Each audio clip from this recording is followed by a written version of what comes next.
ماما، تربية مراحيض، أي شيء، بس مش شوارع. لا، الشوارع ممتازة. الأذان يا أبو إبراهيم، نبهني بس.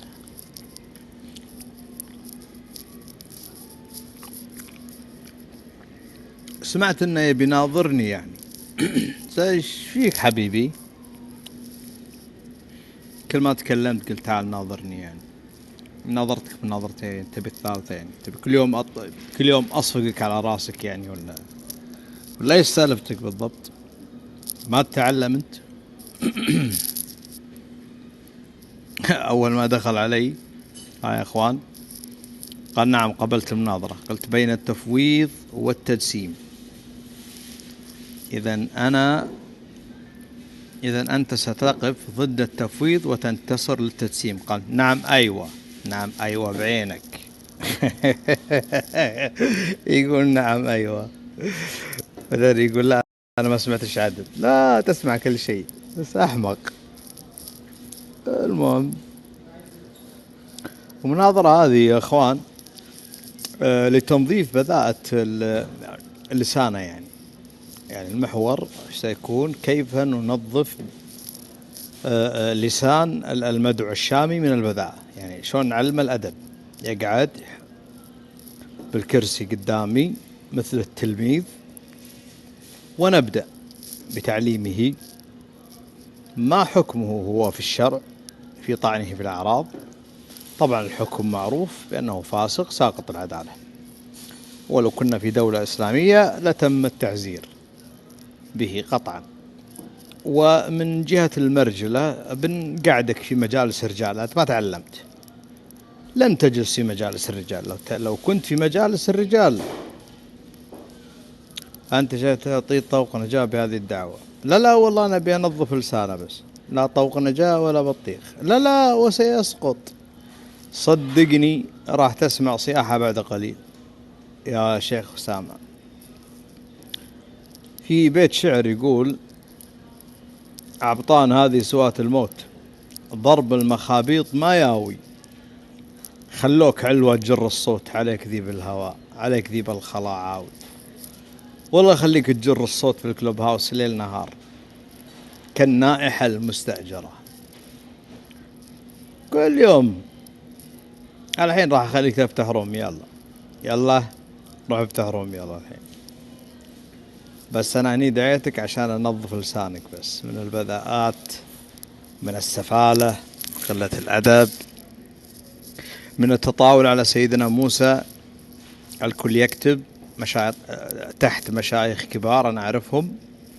هل هناك يا أخوان أحد من أهل السنة قاطبة قال بأن سيدنا موسى وقع بالكفر؟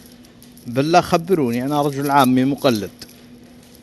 الشيخ أسامة ما تعجبك مقلد، بس طوفها لي، ها الله يخليك لي، مشيها يا معروف، مشيها عشان الحنابل.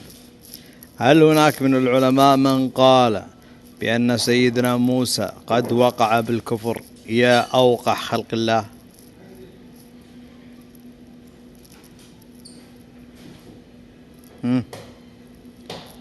شيخ أسامة، هل هناك من أئمتنا من قال هذا الكلام أن سيدنا موسى وقع بالكفر، أم أن هناك إجماع على أن الأنبياء أصلا معصومون من الوقوع في الكبائر عمدا والتفصيل في بعض الصغائر؟ فتخيل يا أخوان رجل يقول موسى وقع بالكفر. ما هذا الغرور يا رجل؟ ما أكبر غرورك يا رجل؟ ما أجرأك يا رجل؟ طبعا في واحد ثاني بعد مثله قال سيدنا إبراهيم، بس هذا كان أحسن منه شوي.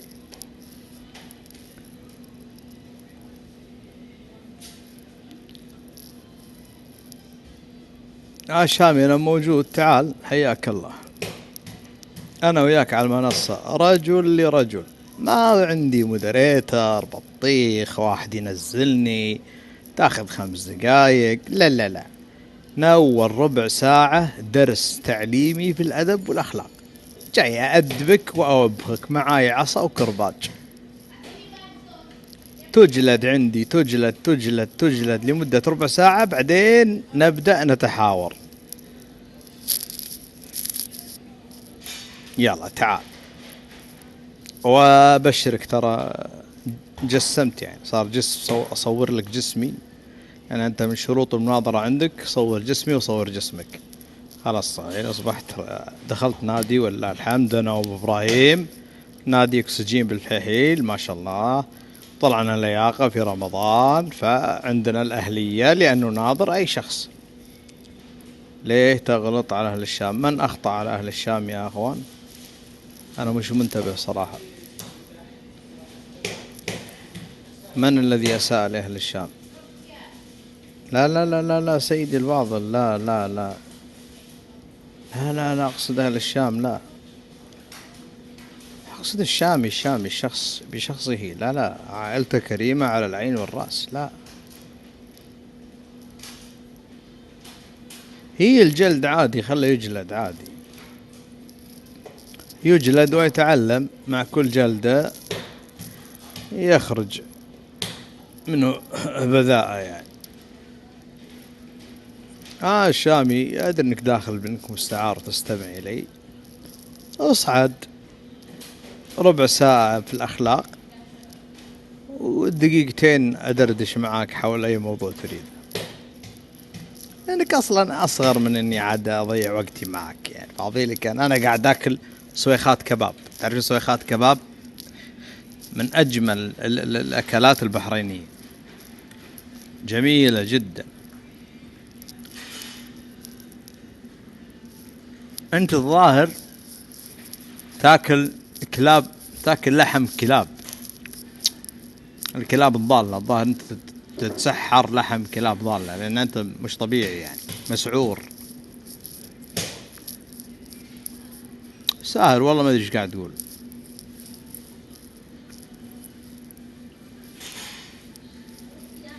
هو يشوفهم يستاهلوا الجلد؟ هو مين يشوفهم يستاهلوا الجلد يعني أم كريم يوسف تستاهل جلد؟ امرأة جالسة في بيتها يطعم في عرضها تستاهل جلد؟ الكلام الخرابيط هذا. طبعا أنا صريح واضح، الموقف السلفي موقف مخزي. نعم، الموقف السلفي موقف مخزي إلى الآن. من المتصدرين من السلفية لم يتكلموا. في بادئ الأمر قلنا لربما أنا المسألة تتعلق أنها حنابلة وسلفية، طلع الرجل حتى مش سلفي يعني، وأنا مستعد أن أبرهن لكم على ذلك. يعني لديه شيء من السلفية، شيء من التجسيم، شيء من التفويض، كوكتيل يعني. رجل راعي مخطوطات مش لاعي إلهيات، لم يطلع على كتاب واحد في الإلهيات. يبقى أو تبقى المسؤولية الآن على عاتق السلفية. الضرب أوصل إلى دار السلفية، الشيخ شاكر، الأخ كريم، والدة الأخ كريم، الكل استمع إلى بذاءته. لا تقولوا والله يعني فتنة مذهبية، لا فيش مذهبية ولا شيء. رجل متعود على البذاء، دكتور بذاء يصرف بذاء عنده، أو صيدلي، صح صيدلي بذاء، دش قول له عطني 2 بذاء، 1 سفالة لو سمحت، هو يصرفها لك على طول. متخصص ما شاء الله تبارك الرحمن.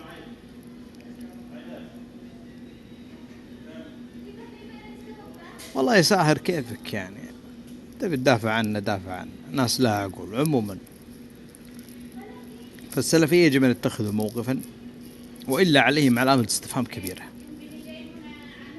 يعني قلنا لكم، وأنا لا أعمم، هناك من الأخوة السلفية من كان له موقف يعني، لكن أنا أقول السلفية الذين تصدروا المشهد. قلنا لكم بذيء، قلتم لا لا لا لا، مشعان يجب تبليكه. ليه؟ مثير للفتنة المذهبية. الله أكبر، ممتاز. مثير فتنة مذهبية يعني يتكلم عن المذاهب. طيب معليش يا الله، بلوك، يلا مسامحكم، بلوك بالحلال. ما حتى لو تبلكوني مش هسكت، والله مش هسكت. حاولوا في تويتر. شفتوا لما أنتم كنتوا في الابتدائي، تدرسون في الابتدائي، كانوا يحاولون يعملون نفس الشيء يعني، يغلقون حسابي في الفيسبوك. محاولات فاشلة، فهمت؟ فما مش مهم يعني، صوتي موجود يعني، أغلق هذا الحساب ولا غيره. أنا والأخوة الحنابلة يعني موجودين، ما راح خلاص، واقع فرض عليكم، هذا انتهى الموضوع.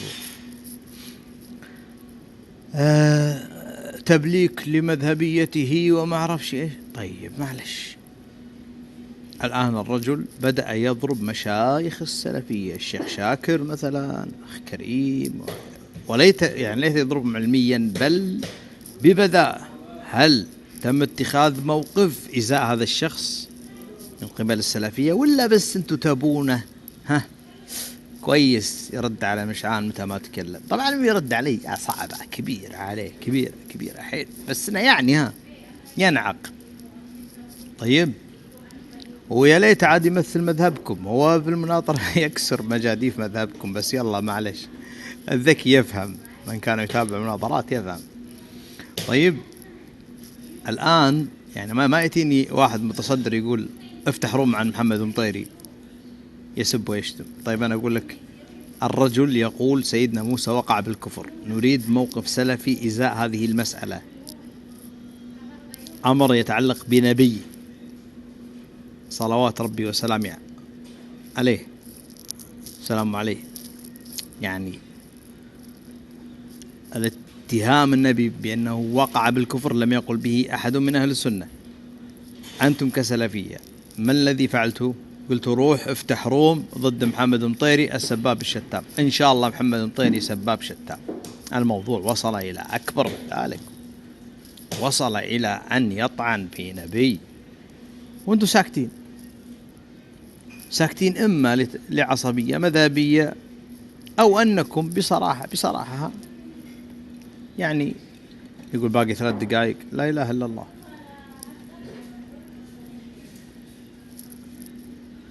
طيب يا أخوان سولفوا في الشات على ما أفطر وأخلص.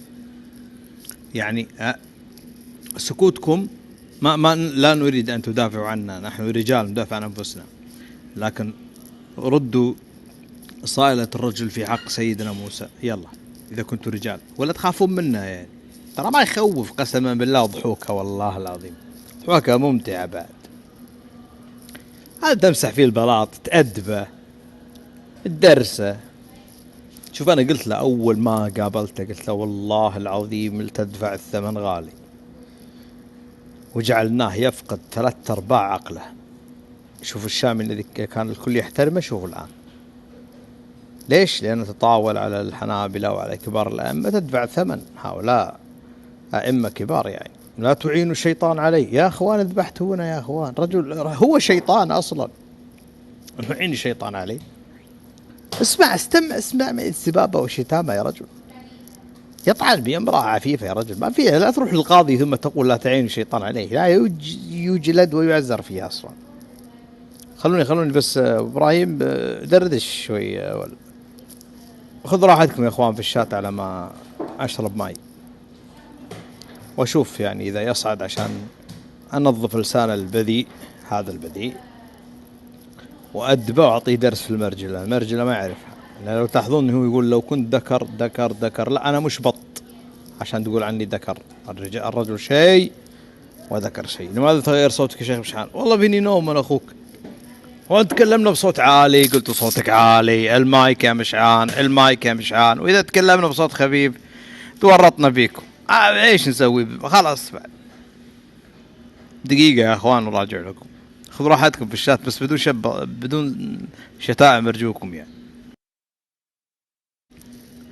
ولا يا معلم.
نعود مجددا إلى بذاءة الشامي المعهودة، والمناظرة هذه إن تمت على خير إن شاء الله راح ننظف لسانه والله حتى الديتول ما ينظف لسانك، بس بنحاول قدر الإمكان أن نقوم بتنظيف لسانك ونعلمك علوم المراجل.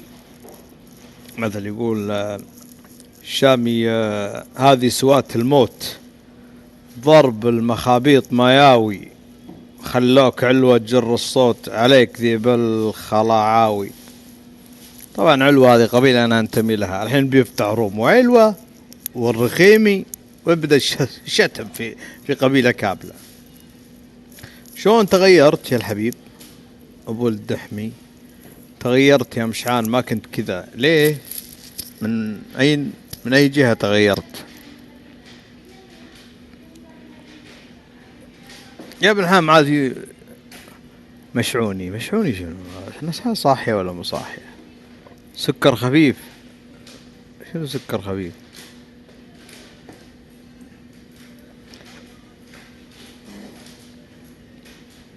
شامي قاعد تسمع الروم، ما ادري انهم قاعد يبثونه لك وانت قاعد تقول والله إيه اشتمه الزايدة. اقول له ايه يعني ده انا يعني انا قدر جدا وبذيء، بس ده الراجل ده يعني جلده جلد تمساح، يعني مهما تشتم فيه ما يضروش، يعني ناخذ الوضع كده. يعني ده الشتيمة ما تأثرش فيه، اعمل فيه ايه؟ ده جنني، خلاني اصور جسمي، اعمل فيه ايه؟ ده ادور الشتيمة جديدة. ليش يا اخوي ما انت مشعان اللي نعرفه؟ ليش لا والله ما تغيرت، انا اخوك تغيرت قبلها وبعدها. التغيير امر طبيعي حبيب قلبي، ما في انسان يبقى على حاله. الدكتور متى رومك مع الدكتور طارق؟ حبيبي الدكتور طارق قريبا جدا ابد، بس اختاروا الموضوع في عدة مواضيع، هي عن أزلية المادة، تسلسل الحوادث، عن مصادر المعرفة. اتفقنا مع الدكتور طارق، عاد هو اللي يرتب، عاد انا والله ما. وغدا ان شاء الله يا اخوان لقاء مع الاخ اسامة جزائري، وكان مفترض اليوم لكن انا تأخرت، وغدا سيكون اللقاء معه باذن الله. مشعان، هل كان النبي يعرف معنى اليد ام يفوض؟ يا عمي وانت وين وانا وين؟ لا كان يعرف يا. كان يعرف واخبرنا فيها. عاد انت عطنا الحديث اللي اخبرنا فيها. والله الله يحييك، لو تجي الكويت العين قبل الدار وانا اخوك، ولا يهمك. وماذا اخبرنا؟ ايش دراني تسأل مفوض؟ ما يعني. انت تعرف انا ايش عرفني. المهم أه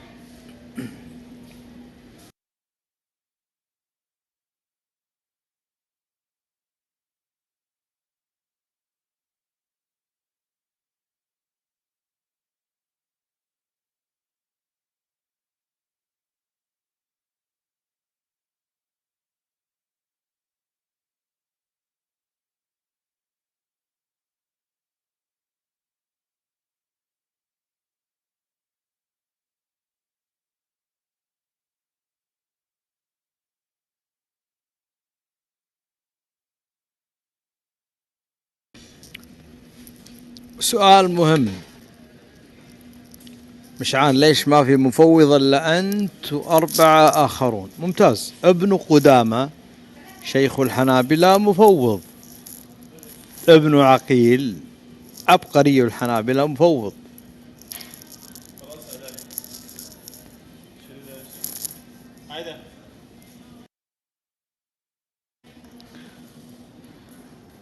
شيخ الحنابلة مفوض، القاضي ابو يعلى مفوض، الطوفي مفوض، المرداوي مفوض، ابن النجار مفوض، كالوذاني مفوض، التميمي مفوض. من بعد؟ من سنأتيكم بمن؟ قائمة طول. ابن البنا الحنبلي مفوض. من بعد؟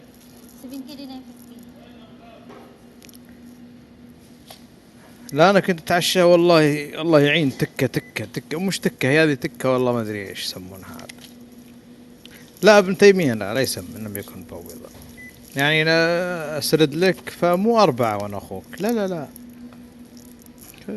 علماء كبار يعني. يكفيني يا شيخ المذهب، شيخ المذهب كما قال المرداوي مفوض ابن قدامه. ها في احد جرى يتكلم عليه؟ لا احد يقدر، حتى الاشاعره وهم يختلفون معه لا يتجرون عليه. يقول 4 انتم 4، ايش الكلام هذا؟ الثقافة هذه يا اخوان. وبارك الله فيكم يعني. الواحد صراحة ودك ينقل المعلومة ينقلها بدقة متناهية يعني. خليك دقيق جدا في نقل معلومتك. المهم وين هذا؟ امس سمعت واحد مع الشامي اسمه ايرن افندي يقول يضحكون عليك الملاحدة وما اعرف ايش. ايرن بسم الله عليك يا ايرن، كم عمرك انت؟ انا لما كنت اناقش ملاحدة انت كنت في اولى روضة يعني. يضحكون علي ملاحدة؟ والله العظيم الملاحد يضحكون علي انا في حياتي لم يتجرأ ملحد يضحك علي، ولا يضحك على اي مسلم وانا موجود. عشان ما في شنو؟ ما اعرف ديكلاين ولا دفعنا حساب ولا ما دفعناه يا جماعة؟ في حد عنده ترى شكله ما عندي حساب والله.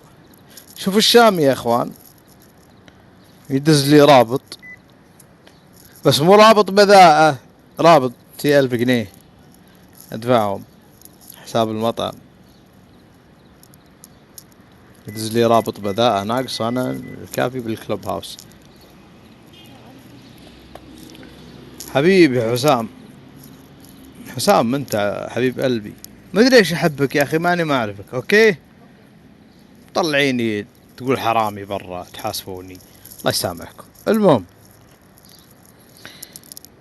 الانسان يتحرى الدقة في المعلومة يعني. يقول لك والله انتم 4 انتم 5 انتم حنابلة فحيل انتم حنابلة علي جمعة انتم حنابلة. لا حنا نتبع كبار الأئمة. الكتب مبثوثة موجودة يا اخوان، من اراد منكم ان يصدق كلامي الكتب موجودة، مستعد ان اسرد لك قائمة كبيرة تقول كلها بالتفويض. أئمة كبار، مذهب كامل يقول يعني بجملته يعني. أنا بقول مذهب كجمهور هذا المذهب، ولا أقصد ابن تيمية. ابن تيمية يقول أنا كنت على مذهب الآباء والأجداد وكانوا على البدعة في الأصلين. هو يعني يقول أنهم كانوا مبتدعة أصلا في مذهبهم، عادي ما في مشكلة، هو اختار طريق آخر. أبي عزمي كنت الشامي على العشاء، والله ما تشرف فيه صراحة، في كنتي والله ما في مشكلة، بس هو والله ما تشرف فيه، تعزمني على العشاء.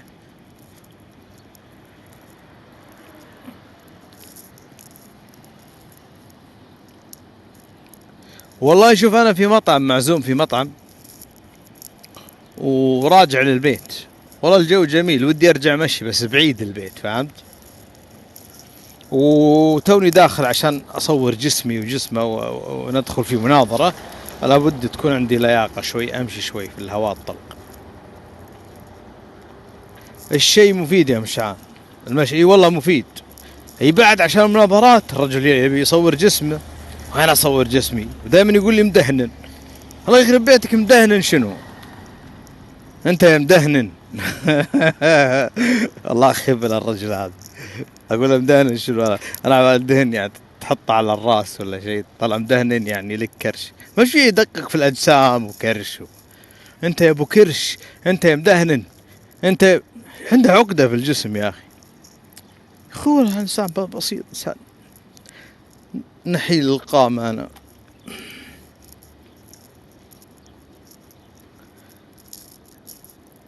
بس اشجع ما تصور يا شامي، انطح الرياجيل ولا ارد على لباس العمامة،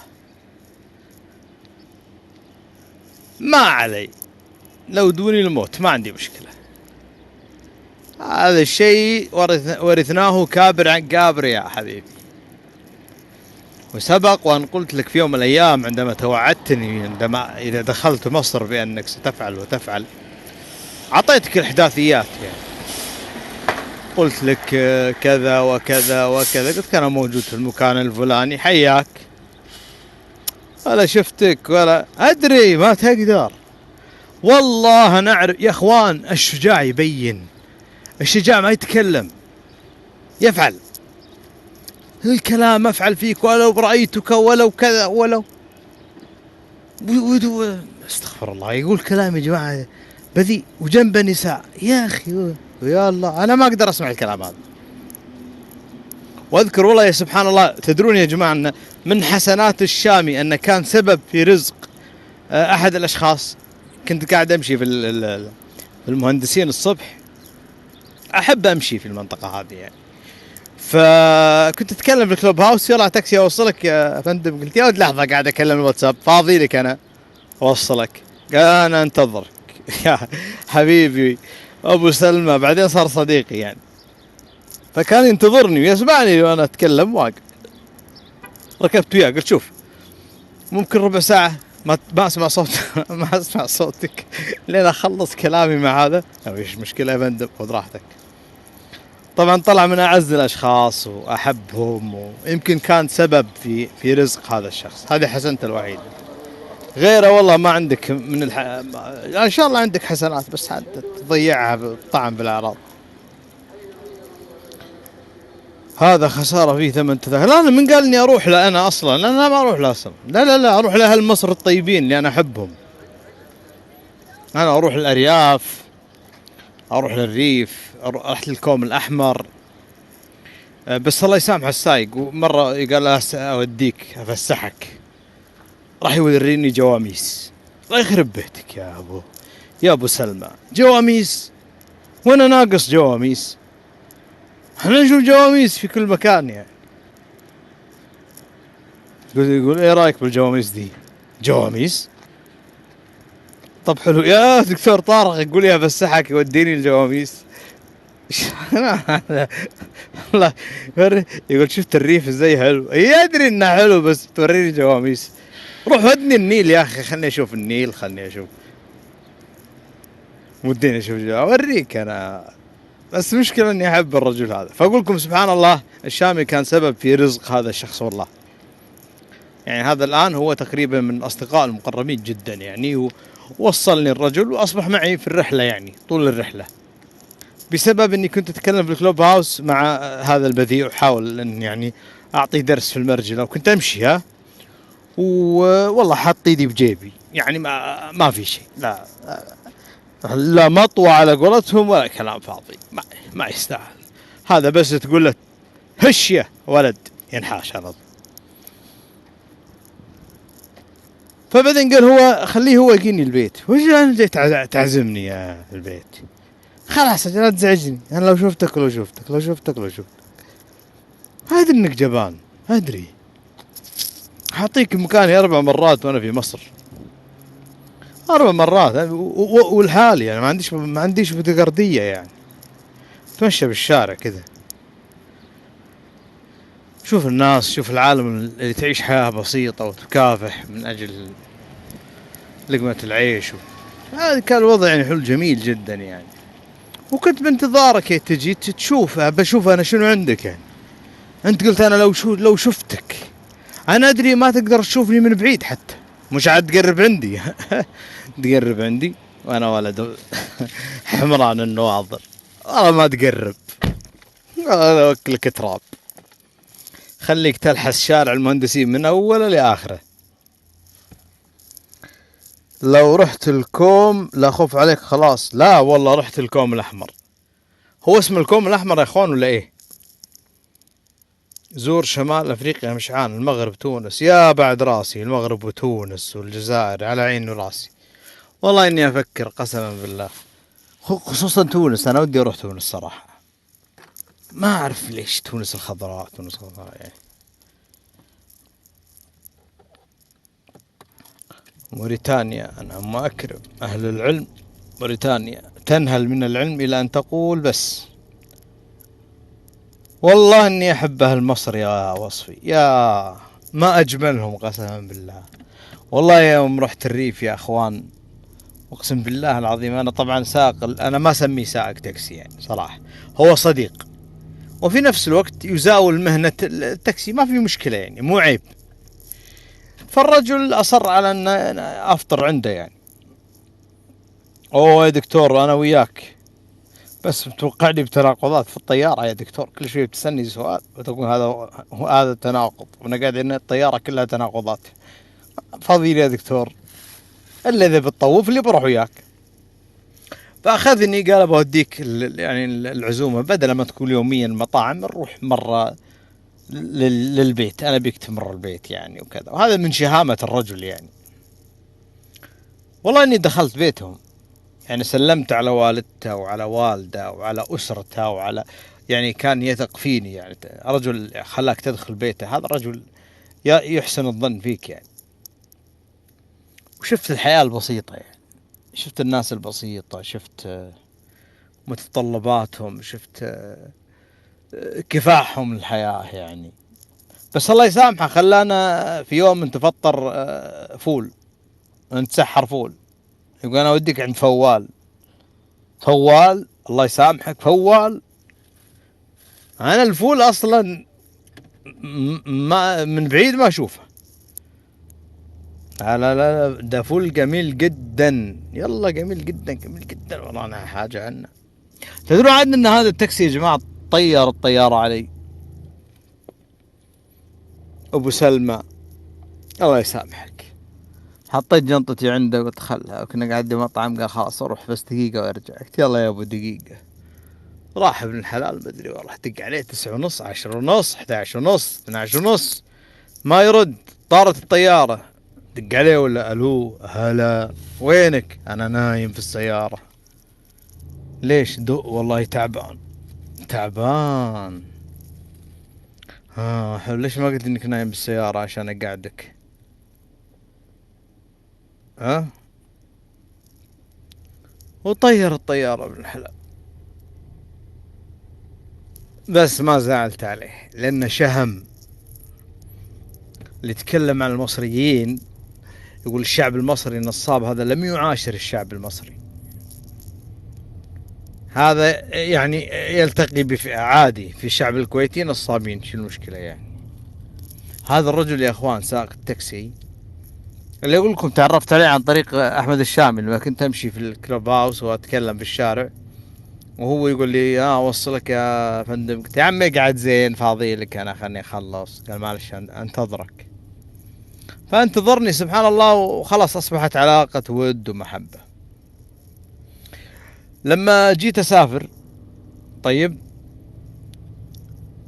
اخرج 2000 جنيه وقال هذه لقيتهم تحت الكرسي، وانا لي اسبوع ما حد ركب معاي غيرك انت.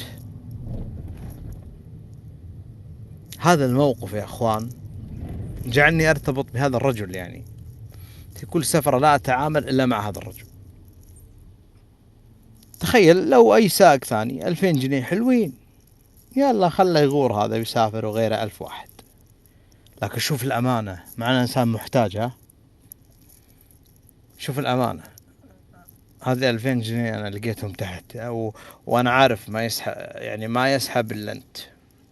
اقسم بالله العظيم ان محفظتي بيده اللي فيها فلوس عنده، انا ما اشيلها. مو يعني صغيرة يعني، مو ما اشيلها، هو اللي يشيلها، هو اللي يكون حريص عليها ويعاتبني يقول يا اخي انتبه، يا اخي انت وين تحط محفظتك انت وين. ودائما وينام معاي في السكن احيانا والمحفظة فيها فلوس، قسما بالله كما هي لم ينقص منها فلس واحد. الدكتور طارق يا الشيخ أسامة بيصعدني معاه الطيارة ويقول لي ما رأيك بكذا، أقول له كذا، يقول وقعنا بالتناقض، وأنا قاعد نبتلش بالتناقض لين نوصل تونس. والله جدعنا يا دكتور طارق، قسما بالله جدعنا. حتى أقول حق راعي التاكسي في واحد يبي يعني يهددني كذا يعني، عاوز يضربني. قال مين؟ يضرب ضيف؟ جاينا من الكويت والله لا أقطعه. والله ما يعرفه، والله لا تقطع.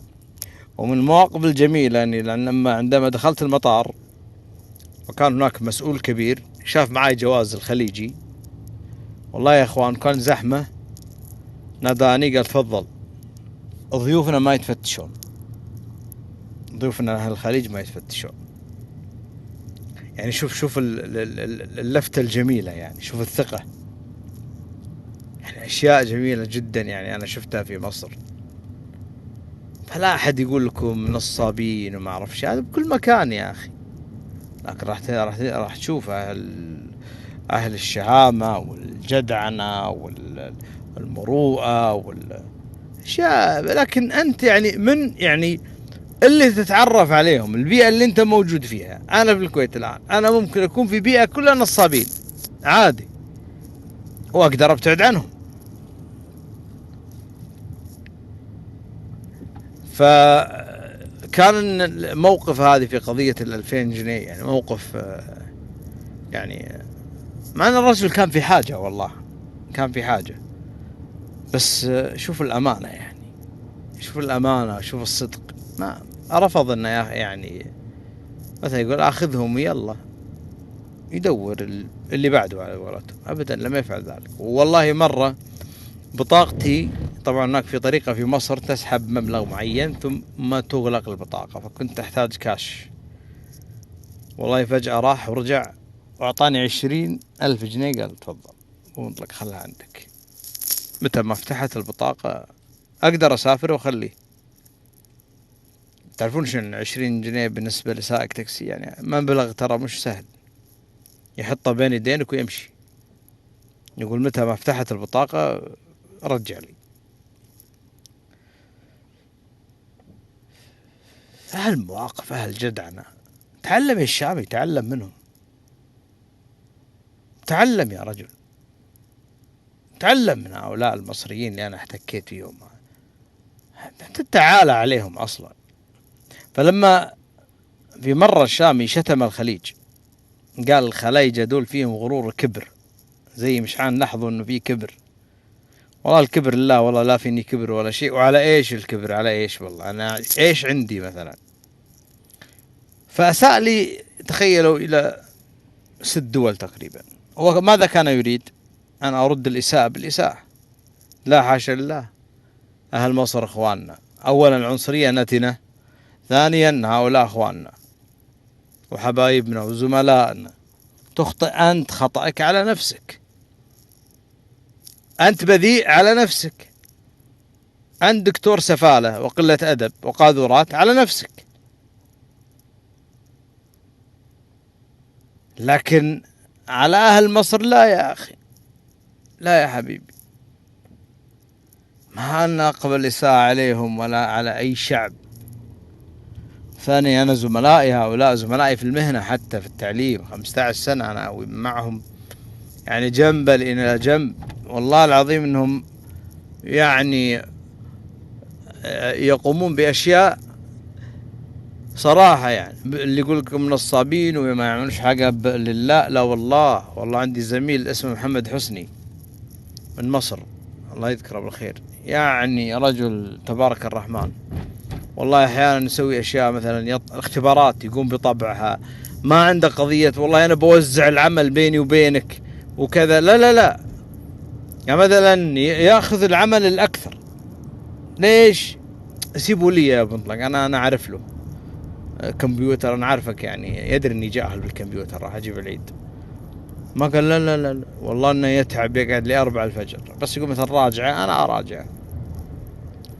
فأنا عاشرتهم، أعرفهم هذول، ما يحتاج أحد يكلمني يا أخوان عن أهل مصر، لا يحتاج. ولا على النشامة الأردن، دكتور طارق، نشامة عاد هذول غير،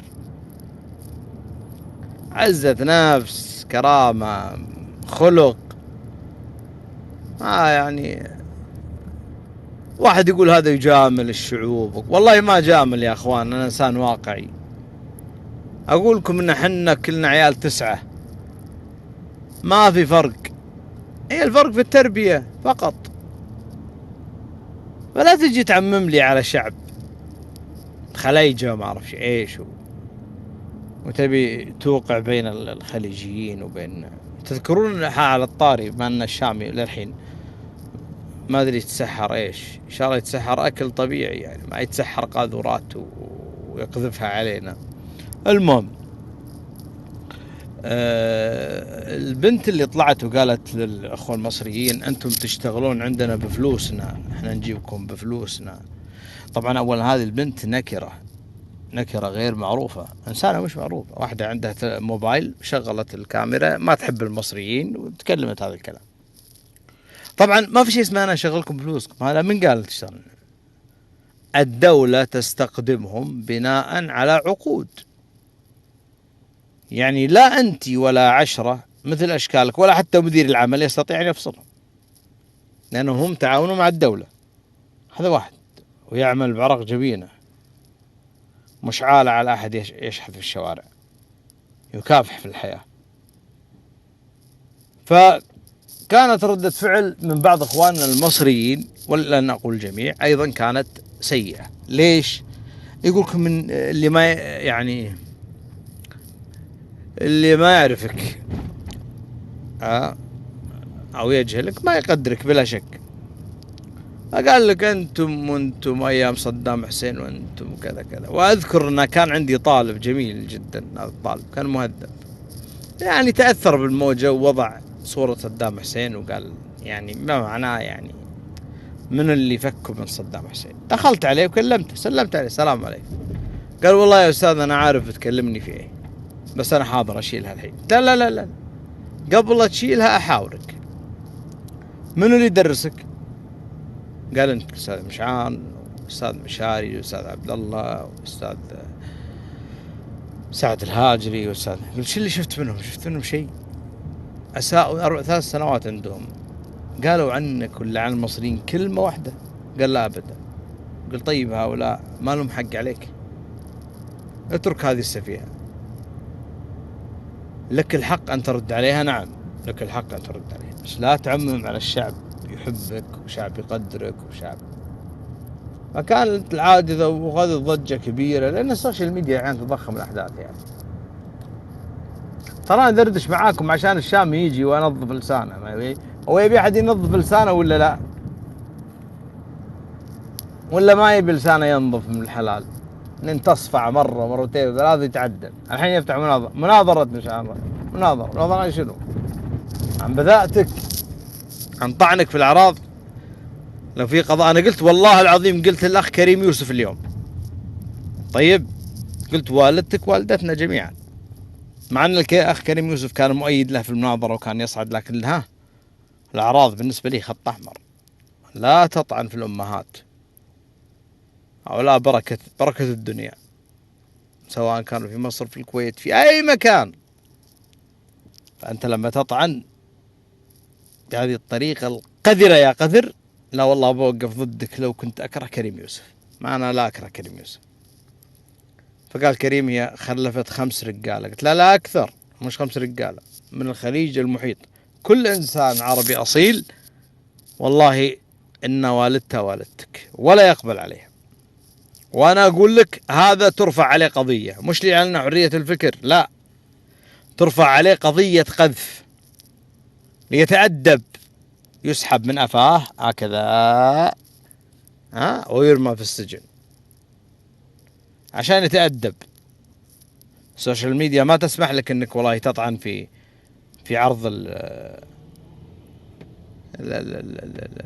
الأمهات المصونات العفيفات اللي نطلب دائما دعائهم.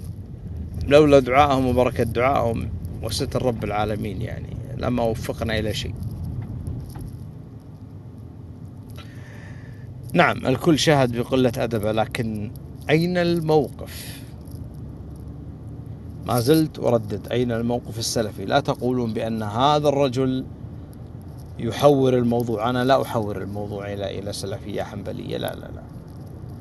هذا الرجل قال أنا محسوب عليكم وشيء من هذا القبيل، بغض النظر ليس محسوبا عليكم، ولكنه تكلم كثيرا وطعن الآن في مشايخ السلفية، يعني عشان المسألة تكون واضحة. الشيخ شاكر هذا سلفي، فبدأ طعن برجل لم يحترم شيبة هذا الرجل. هذا الرجل لو كان عندنا في الخليج ولا في أي بلد، هذا إذا لو دخلنا في العيد يقبل رأس هذا الرجل. نحن نقبل رؤوس يعني كبار السن، ولا نقبل أصلا أن يقفوا لنا في السلام، وأن تتكلم عنهم بهذه الطريقة.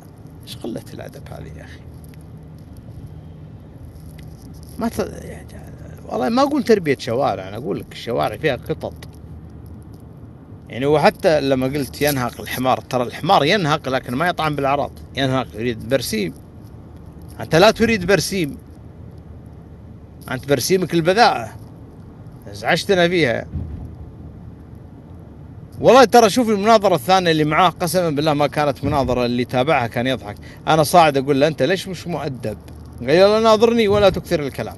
حد صاحي ومصاحي يا ابن الحاج، جاي أنا أقول لك إن أنت غير مؤدب، ناظرني. قلت يلا ناظرني يا وكش الحين، يلا ناظرني وأنت فاضي 24 ساعة. وبدأت هذا بدأت تنتشر عند الملاحدة مثلا، يتداولون تسجيلاته، انظروا هذا حافظ القرآن، استمعوا لما يقول حافظ القرآن أنا هذا الأمر يعني سمعته بأذني هذه. حتى الملحد أسلم بدون لا يدري، قال لا حول ولا قوة إلا بالله. أسلم لا إراديا.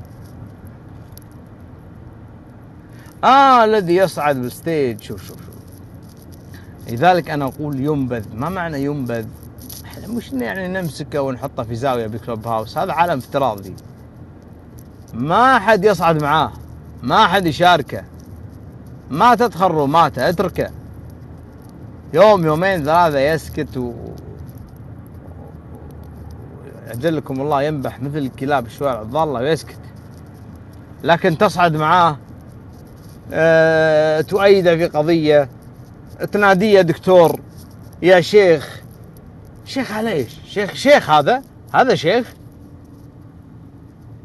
بهذه البذاعة.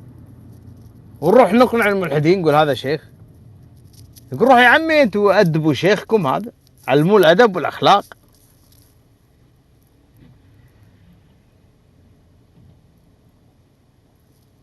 ايوه عنده جمل كذا، لا أهاب كريما ولا كلام جعجعة يا اف ان جعجعة.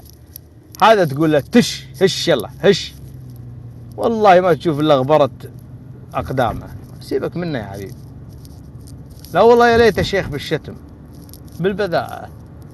فالموقف السلفي لازم أن يكون صارم، يجب أن يكون صارما إزاء هذا الرجل. وفي قضايا عدة حتى عقدية، في قضية سيدنا موسى وقع بالكفر وشيء من هذا القبيل،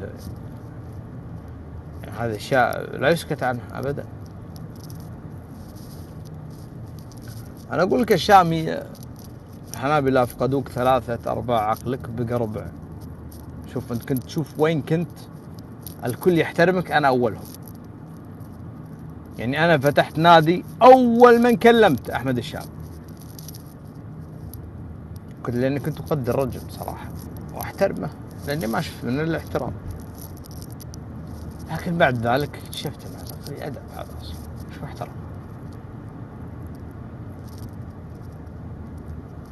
فالآن بدأت تفقد رصيدك شيء بشيء، وأنا فعلا يعني الحمد لله أنا يعني ولا الحمد أن الله أظهر الحق، أن في يوم من الأيام لم يكن الأمر مذهبيا ولا شيء من هذا القبيل، بل سلوك الرجل غير متزن يجب أن لا يصدر بهذه الطريقة. هو يريد، يعني لو تلاحظون يا أخوان، يقول أنا لدي 50 مناظرة، أنا لدي 27 بطيخ، أنا لدي، يعني رجل مهووس مناظرات، يمشي ويعد.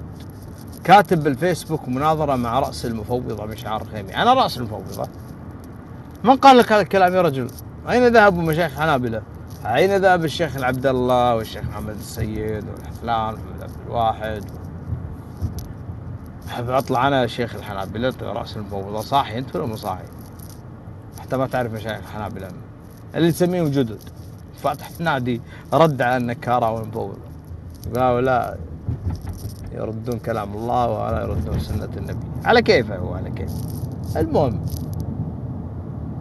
طبعا أنا عملت غرفة ويا ليتها كانت مسجلة، ولعلي أعيد هذه الغرفة، وأتيت بجميع نقولات أئمة أهل الحديث والقرآن الذين يقولون بالتفويض.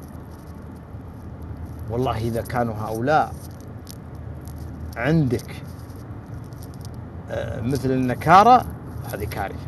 النووي بن حجر والبيهقي والقرطبي والسيوطي لا يقولون بالتفويض. ايه يقول لي كبير الحنابلة، وكبير الحنابلة وين يا حبيبي؟ كبير الحنابلة يسميني كبير الحنابلة. والله يا اخوان ما اقولها تواضع، انا كبير الحنابلة. من وين يا اخي الكلام هذا؟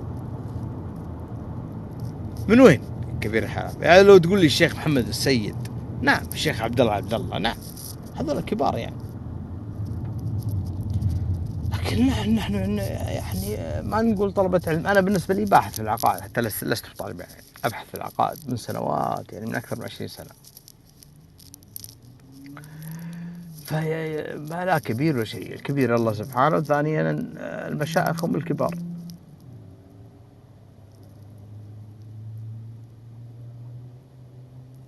الله يعطيك طولة العمر يا شيخنا يا أبو الأمين.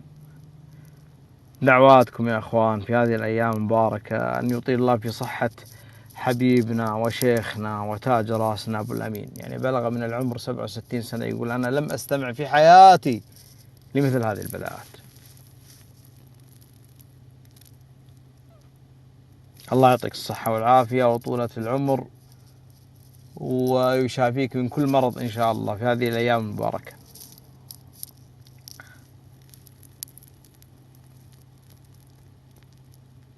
لا يا فن صبر. أنا قلت لك الحنابلة أفقدوا 3 عقل، باقي ربع عقل.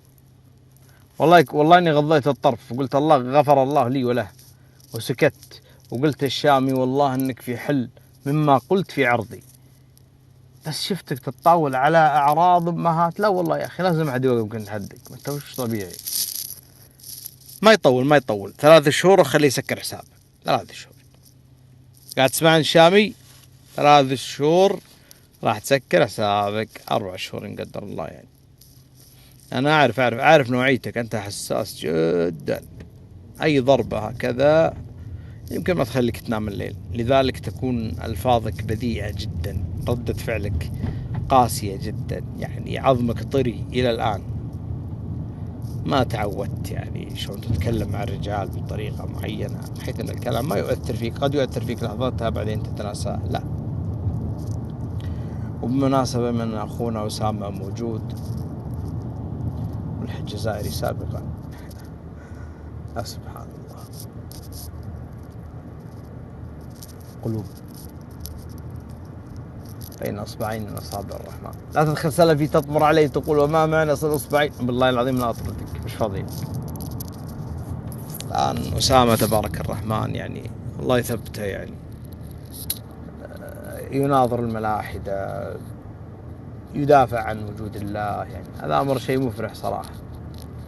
وأنا أقول للذي يطعن في أسامة كفوا ألسنتكم وادعوا لأخيكم بالثبات، مش تأتي هذا يمثل، هذا ما أعرفش إيش، هذا متقلب. لا، أسامة ما كان متقلب، أسامة كان جريء، كان يطلع يصرح بآراء ربما البعض كان يضحك منها وايش الكلام هذا وكذا. وكنت أقول والدكتور طارق موجود، والحج الجزائري كان من أشرس الملاحدة. البعض يضحك يقول ها مش أنا أنت تقول هذا الكلام؟ نعم أقول هذا الكلام، مش أنا، حتى الدكتور طارق السرحان كان يقول أسامة ليس غبيا. نعم ربما كان يتنقل بين المدارس الفكرية صح، ويختبر هذه ويجرب هذه ويفحص هذه، فلذلك تظهر بعض الآراء التي متناقضة وكذا، ولكنه كان أشرس. أسامة أنا أذكر أول ما التقيت فيه كان في قضية دليل الحدوث لا يثبت وجود الله، تناقشت معه يمكن ساعة أو ساعتين. أول مرة أسمع من الحج الجزائري. طبعا نادي الحاد الميزان استعان بأسامة، لماذا؟ لأن أسامة لديه ثقافة دينية واحد، اثنين مطلع على التراث الإسلامي، لديه إلمام مثلا بعلم الكلام، فكانوا يرون أسامة رأس حربة له. لذلك أنا أقول بأن تجربة أسامة مهمة بالنسبة لي، وأنا قلتها له، وإن شاء الله غدا سيكون في لقاء معه حول تجربته. لماذا؟ لأن أسامة يعني مناظراته مع الدكتور طارق، يعني أنا قاعد أسترجع ماذا يقول الدكتور طارق. كان يريد أن يجوز التناقض، وكان يناقش أشياء كثيرة ويقول الرياضيات وكنت أنا أذكر يعني غير حواراتي معه أنا أذكره جيدا يعني. فكان رأس حربة يعني هو تقريبا الذي تستطيع أن تحاوره في الملاعب، وكان هو أجرأهم صراحة يعني. كان يخرج يناظر، أما البقية يعني غلبانين. الآن أنا لاحظ تطور عند الملاحدة ما شاء الله. الأمس دخلت ولا أسمع ملاحدة ضرورات عقلية ومستحيل عادي ومستحيل عقلي، ما شاء الله، برافو، زين. هذه من ثمرات المسلمين عليهم. قبل واحد يقول أنا ما عندي إرادة ويناقشك صاحي ولا مو صاحي، لكن الحين لا، تغيروا. فتجربة الأخ أسامة لا تجربة مهمة وثرية بالنسبة لي، وأعلم أن إسلامه ورجوعه إلى الحق أوجع الكثيرين من الملاحدة يعني، كون أن هذا الرجل، وأسامة أعلم أنه لا يخجل مما صرح به سابقا ووجد أنه خطأ. لا يخجل، لم يكابر الرجل، لم يكابر على الحقائق، لم يقل أنا أبو الحج الجزائري الذي كنت أناقش المسلمين الآن أعود خلاص يا أخي أسلم وأطلع من البرنامج. لا، قال لا، أطلع وأكمل رسالتي في البرنامج. وأنا والله يشكر على هذه الشجاعة. هذه تحتاج إلى شجاعة، ليست أمرا هينا، لأن الكل سيذكرك ألم تقل ذلك؟ نعم قل ذلك، كنت مخطئا، يلا. هذا الدليل الذي لا حليف. ولكن بعض المسلمين هدانا الله وإياهم يعني يشككون حتى في أخيهم أنه والله متقلب، ونذكره من أيام البالتوك جميعا. ومن قال أنك أنت يعني أنت الذي تتكلم أنك على ثبات؟ الثبات من الله عز وجل يا رجل. القصيمي كان يقولون بأنه دفع مهر الجنة، إذا تعرفون عبد الله القصيمي يعني الذي ألحد، ويقولون أنه أسلم آخر شيء. يعني كان سلفيا، ويعني ويخطب في الجمعة وهكذا، ودرس في الأزهر، وحدثت له مشاكل كثيرة مع الصوفية. كان يقول هذا الرجل دفع مهر الجنة، ألحد الرجل. فالقضية يا أخوان ليست مسألة أدلة فقط، لا. هل الإنسان يبخى على الحقائق؟ يعني هل أنت بالنسبة لك الحقيقة مقدسة حتى لو على حساب أهوائك وما اعتدت عليه وما تربيت عليه، أم لا؟ ومصالحك وأشياء كثيرة يعني، نفس البشرية يعني لما تسبر أغوارها من الصعب أن تصل نتيجة. كأني قاعد أتكلم برومانسية يا أخوانا، والله كأني صاير رومانسي، ما أدري، ولا الظاهر فيني نوم، والله ما أدري. أحط المايك ونتكلم صوت عالي ما عندي مشكلة، وإذا حطينا المايك قالوا أنت ما عندك إلا المايك اللي أزعجتنا فيه، والله ما عاد ندري وش نسوي، بس يلا. طبعا ادعوا لأخوكم أسامة بالثبات يا أخوان، أرجوكم يعني.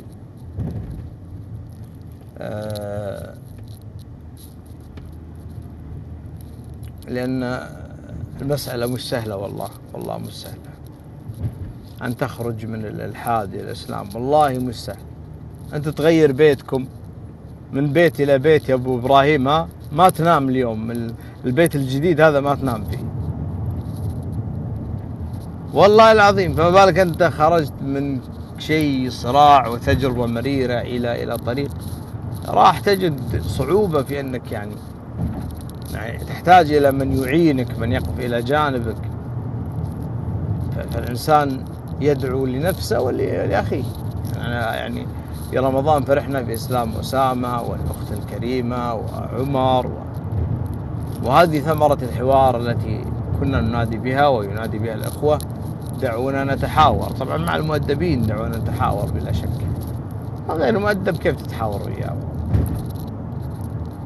ثمرة الحوار. لا أنا ما أقول بأنه والله أقنعني، لا، أنا قد أحفز فكرة لديك وأنت ربما تراجع نفسك، يعني صحيحة غير صحيحة مثلا. وهذا ما حصل لي فعلا عندما تحنبلت عقديا. أنا ترى حنبلي عقدي فقط، ليس بالفقه. يعني البعض يعتقد بأني أنا بالفقه لست مهتما كثيرا يعني، لكن أعرف يعني الكتب الحنابلة الفقهية، لكن أنا مهتم بالعقائد. كنت أتابع العقيدة مثل السلفية والعقيدة الأشعرية، وكنت أميل للأشاعرة أكثر، وكنت أرى إيرادات السلفية وأسمع ردود الأشاعرة، ولا أجد ضعف هنا مثلا، قوة هنا كذا، قبل أن أعرف الحنابلة. يعني عندما وجدت الحنابلة كنت أقول دائما بأن الحنابلة حققوا المعادلة الصعبة التي هي التمسك بالأثر والتنزيه. يعني تحملت، مع العلم أني كنت مثلا في السابق لما يعني لا أتبجح وأقول كنت أشعريا، لا والله لا، وقرأت جوهر التوحيد وقرأت لا ما أقول، كنت أميل للآراء الأشعرية بشكل عام، لكني لست أشعريا. وبنفس الوقت كنت أجد إيرادات من السلفية على الأشاعرة لا أجد لها ردودا، فوجدت هذا عند الحنابلة، ارتضيت هذا المذهب العقدي، مش عيب. أقول أصبحت حنبلي بالاعتقاد، وين المشكلة؟ عاد بس تدرون المشكلة وين؟ إني الحمد لله يا إخوان إني تزوجت قبل لا أتحنبل عقديا، لأن نسيبي سلفي سلفي سلفي سلفي، مش لعب عيال. يعني لو درى إني أنا مفوض محترق ما زوجني، بس الحمد لله أنا ما كان يدري وقتها، وعدى يلا عدى. الحين ما يقدر يقول والله ما راح أزوجك، ما يقدر، خلاص راحت عليه. كانت المدام عندي ورتني مقطع لعلي الجفري قالت يا أخي كلامه جميل، هي ما تعرف الشيخ الجفري، منو هذا، ايش رايك فيه، اسمعه؟ قلت والله اسألي اخوك لا تسأليني، دزي لي المقطع شوف ايش يقول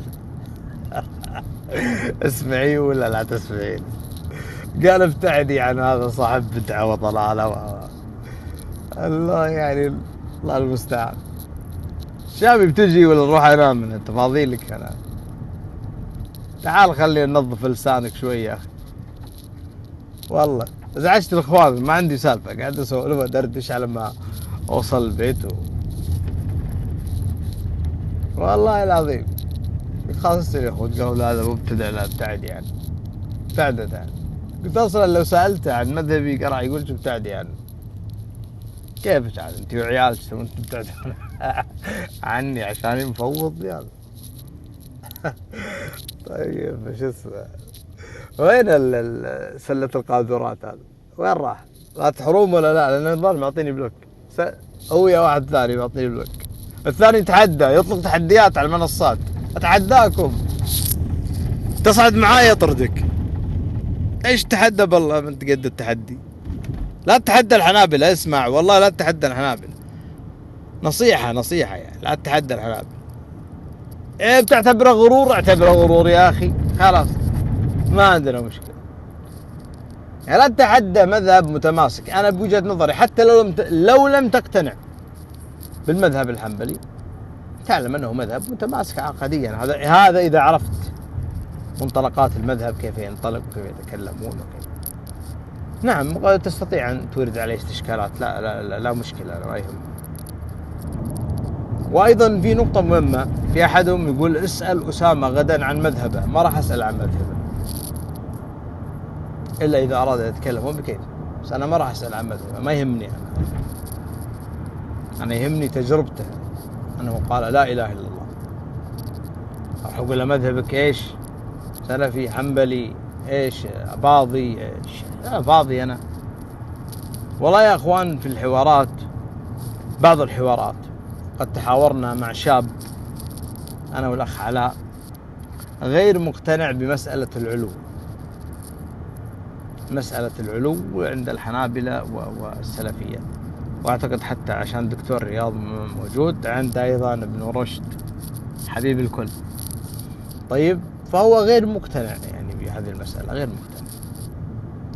حاولت إقناعه قدر الإمكان بأنه لم يقتنع، فقلت له بأن هناك رأي لمذهب كبير اسمه مذهب الأشعري يقول كذا كذا كذا، ويرى بأن النصوص هذه تؤول. والله لا أجد حرج في نقل هذا المذهب، يعني إذا كانت هذه معضلة والرجل قد يسلم أو قد تزال فلتزال. إذا الله رزق برد اليقين برأي من رأي يعني المذاهب الإسلامية فلا بأس. حتى أن أحد الأخوات أيضا كانت في غرفة للدكتور طارق تكلم فيها وسألت سؤال، أنا أجبت بطريقة أشعرية، لم أجب بطريقة حنبلية، لأني أعرف أن الموضوع صعب قليلا، فحاولت أن أسهل العملية، فاتضحت له الصورة.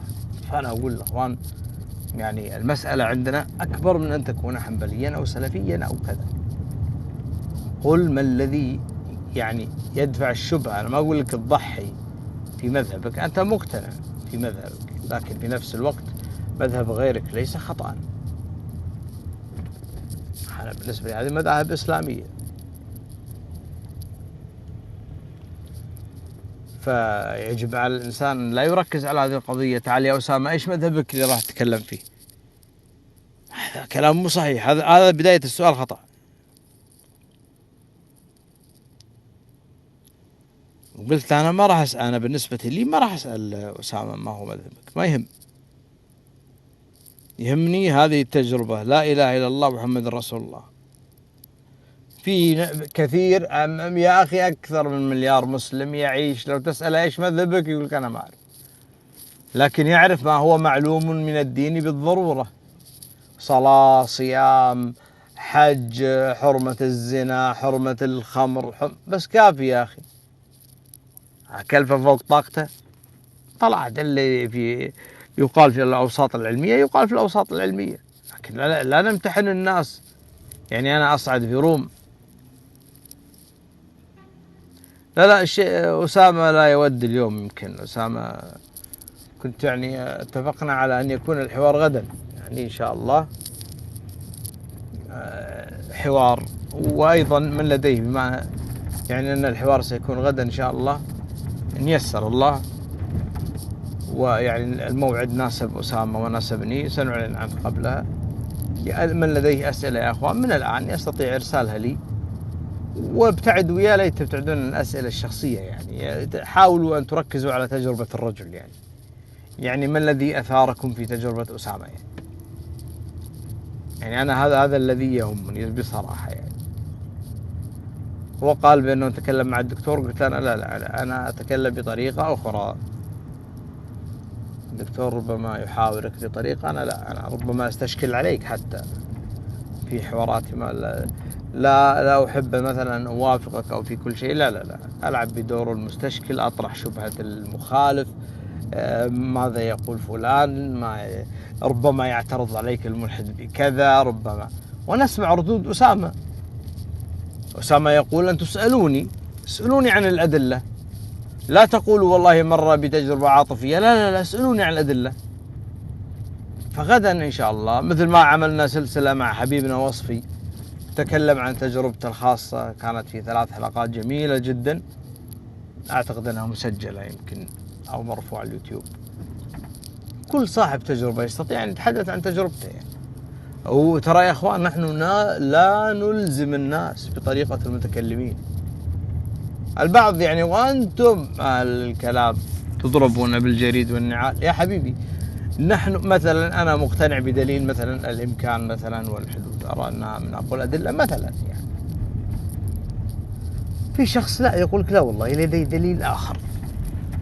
يعني أنا وصفي كنت أتكلم معه، كان أتكلم بطريقة مختلفة نوعا ما، يكون بحكم تخصصه وكذا فكل شخص لديه دليل، ولكن لا تستطيع أن تقول لا والله دليلك غير صحيح. لا، ما أقدر أقول دليلك غير صحيح، ولا يمكن حصر أدلة وجود الله في والله ما قاله المتكلمون. لا، لربما بعض الأشخاص لديهم طريقة معينة يعني. الله يذكر أيام الله يذكر أخونا محمد الشبيطة بالخير، وأيام الجميلة صراحة يعني. كان يقول يا مبتدع في غرف الخرافة الإلحاد، كان يقول لي يا مبتدع أزعجتنا يا مبتدع، بالإمكان ودليل الإمكان والترجيح ولا بد من وجود مرجح، أزعجتنا يا أخي في طريقة أخرى. ما في مشكلة، والله كنا نتحاور مع ملحد، سكت أنا ثم قلت تفضل أبو طارق، فبدأ يعرض بطريقته. وطبعا لو هي تقريبا النتائج واحدة والطرق، بس الطرق يعني الاستدلال قد تختلف نوعا ما.